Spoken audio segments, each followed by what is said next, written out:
This is VOA News. Reporting by remote, I'm Joe Ramsey. India on Saturday achieved a significant milestone in one of the largest vaccination drives in the world as it announced it has administered 500 million COVID 19 doses in 208 days. Prime Minister Narendra Modi says India is, quote, administering more doses a week than the population of many countries in the world. India opened free vaccination for all adults starting June 21st, when the country vaccinated a record more than 8 million doses in a day, with numbers trending down since then. The world's second largest country has reported an average of 30,000 to 40,000 new coronavirus cases every day since July.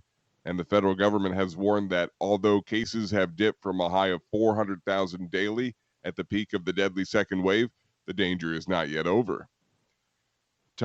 Riot police on Saturday fired water cannons, tear gas, and rubber bullets to deal with a crowd of several hundred young anti-government protesters.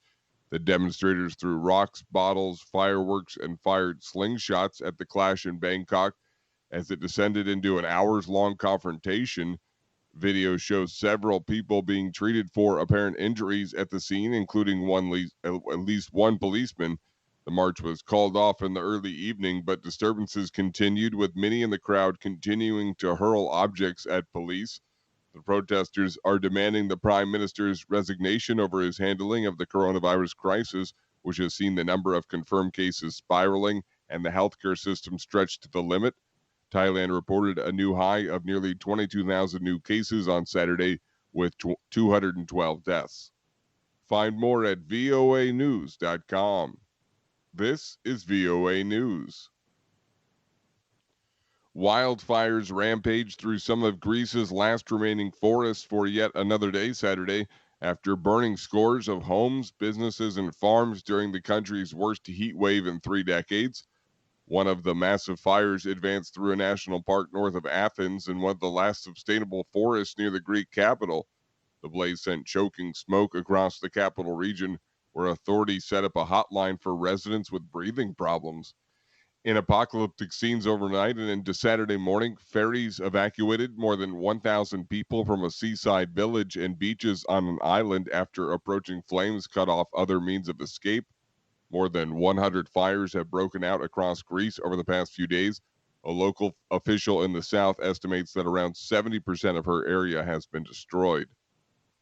Iran on Saturday rejected as, quote, baseless allegations by G7 foreign ministers that it was behind a deadly drone attack on a tanker off Oman last week.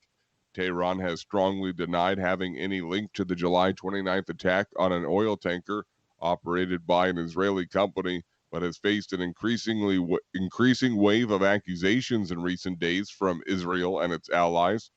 A British security guard and a Romanian crew member were killed in the attack.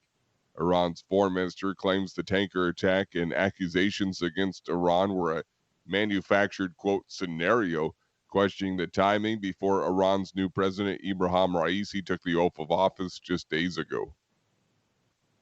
Protesters took to the streets across France on Saturday for the 4th weekend in a row to rally against a new health pass 2 days before new rules come into force.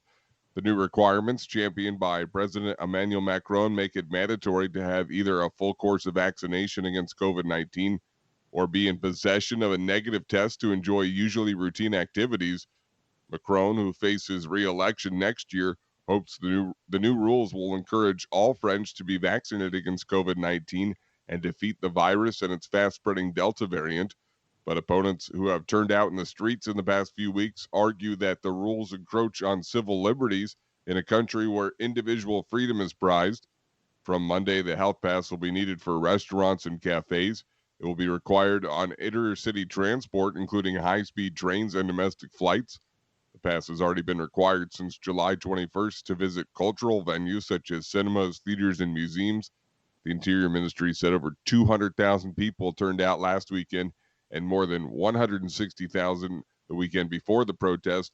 Police do not expect the numbers to decrease this weekend. Reporting by remote, I'm Joe Ramsey, VOA News.